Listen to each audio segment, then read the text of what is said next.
So this video continues chapter 2 of geometry, and it will cover 2.5 to 2.7. So 2.5 talks about defining polygons. So what is a polygon? A polygon is a figure made by connecting line segments endpoint to endpoint. So these are some examples of what a polygon is. And then here are some figures that are not polygons. So even though they might look like they could qualify as polygons, they're not, because they're not closed figures made by connecting line segments endpoint to endpoint. So those are not polygons. So some more vocab. The side of a polygon is going to be one of the line segments, like this. And then a vertex is going to be one of the endpoints. So here, these are all vertices. So a convex polygon can look a variety of different ways, but the important part is that there's going to be no segment connecting two vertices that will lie outside of the polygon. They'll all be inside if they're going to connect two vertices of the polygon. A concave polygon, on the other hand, is where you can connect two vertices and actually form a line that lies outside of the shape itself. So these can also look a variety of different ways, but they will always have that one feature where you can make lines that are outside of the polygon itself. So to explain these terms, if we just start with a normal pentagon, which is a polygon, we can explain. So consecutive vertices are going to be connected by a side. So this vertex and this vertex are consecutive because they're connected by this side. Okay, consecutive sides are going to share a vertex. So for example, this side and this side share this vertex. And then consecutive angles share a side. So for example, this angle and this angle share this side. So they're going to be consecutive angles. The term congruent comes up a lot in geometry, and it's going to be really important. It means exactly the same shape and size. So congruent polygons are going to have to be absolutely identical. So my drawing skills won't be good enough to exactly convey this, but you can get the idea. But another thing, they don't have to be rotated the same way when you first see them, but the important thing is that it could, if it were rotated, look exactly the same. So the perimeter of a polygon is going to be the sum of all of the lengths of its sides. So for example, if we have a rectangle that has a side here that's 3 units long, 3, 2, and 2, the perimeter is going to be 3 plus 2 plus 3 plus 2, which we know is 10. So its perimeter is going to be 10 units. The diagonal of a polygon is a line that goes from one vertex to another non-consecutive vertex. So for example, here in this rectangle, this would be a diagonal, while this would not. So an equilateral polygon is a polygon that has sides that are all the exact same length. So the way in geometry that we signify that two sides are an equal length is we put a little line like that. So that means that all of these sides are the same length. So an equiangular polygon is pretty similar.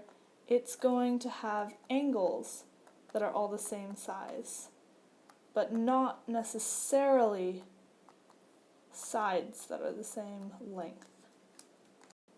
Regular polygons are special because they have both. They have both equal sides as well as equal angles. So these are polygons such as squares, equilateral triangles.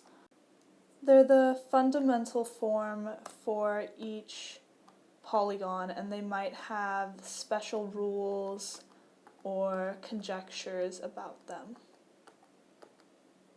So 2.6 talks about specifically defining triangles.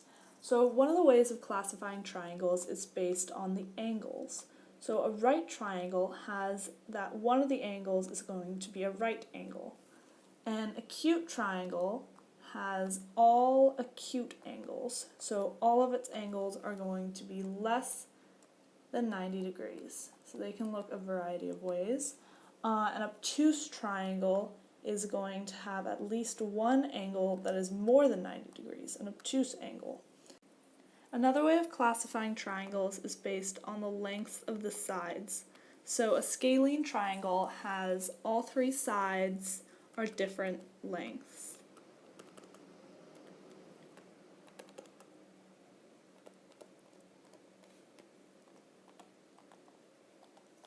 While an isosceles triangle has two of the sides equal.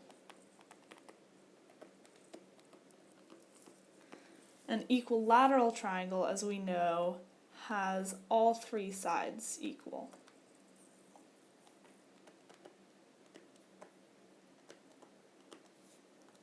So now we're going to talk about some parts of a triangle.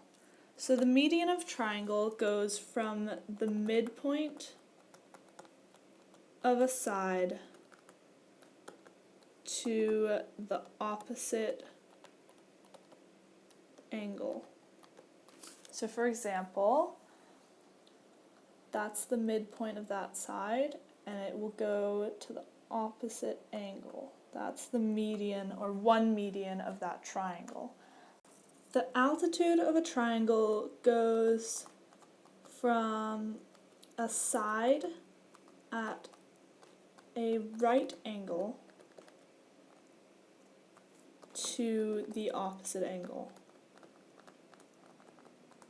So it doesn't necessarily have to be in the midpoint, but it does have to leave the side at a right angle and go all the way to the opposite angle. So that would be an altitude of that triangle. So if we have an isosceles triangle, where these two longer sides are going to be equal, then the vertex angle is going to be the angle between the two sides of equal length up here, because these two sides are going to be equal length. The base is going to be the side here opposite the vertex angle, and the base angles are going to be these two angles opposite the sides of equal length. So vertex angle between sides of equal length, base opposite vertex angle, and base angles opposite the sides of equal length. So 2.7 talks about special quadrilaterals. So a quadrilateral is a polygon with four sides. So how do you remember that? Quad means four, and lateral means side. So a trapezoid is a quadrilateral with exactly one pair of parallel sides. We use these little arrows to represent when two lines are parallel. So these are some examples of trapezoids. So they have one pair of parallel sides. A kite will look something like this, and these sides are going to be congruent, and these sides are going to be congruent. So it'll have two different pairs of congruent and adjacent sides. So the sides that are equal to each other are going to be also next to each other, and they're not all going to be equal. They're going to be two different pairs. Parallelograms are quadrilaterals that have two pairs of parallel sides. So these two sides are parallel and these two sides are parallel. And you can remember that because parallelogram has the word parallel in it. A rhombus is actually a type of parallelogram. So these sides are going to be parallel and these sides are going to be parallel, and they're also going to be all congruent. So that's what distinguishes a rhombus. A rectangle is also a parallelogram, but instead of all the sides being congruent, as they obviously don't have to be, there are going to be 4 right angles. Squares are cool because they actually qualify as quadrilaterals, parallelograms, rhombuses, and rectangles all at the same time. So these sides are all congruent, there are 4 right angles, and the sides are then going to be parallel. So within the category polygons, there are going to be a lot of smaller categories such as triangles, pentagons. You get the idea. It goes on, hexagons, octagons. But a big category is going to be quadrilaterals.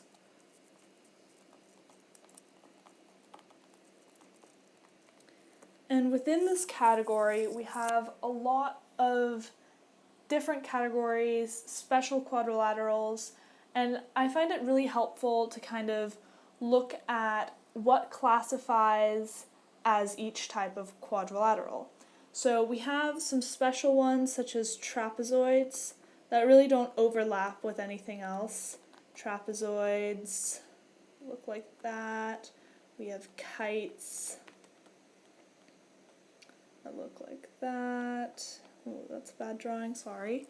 And then we have something like parallelograms, which actually includes a lot of smaller categories. So within parallelograms we have rhombuses, which looks something like that. And then we also have rectangles, and the two actually overlap, which is kind of cool because then in the overlap in here we have squares that qualify as both rhombuses and rectangles and parallelograms and quadrilaterals and polygons.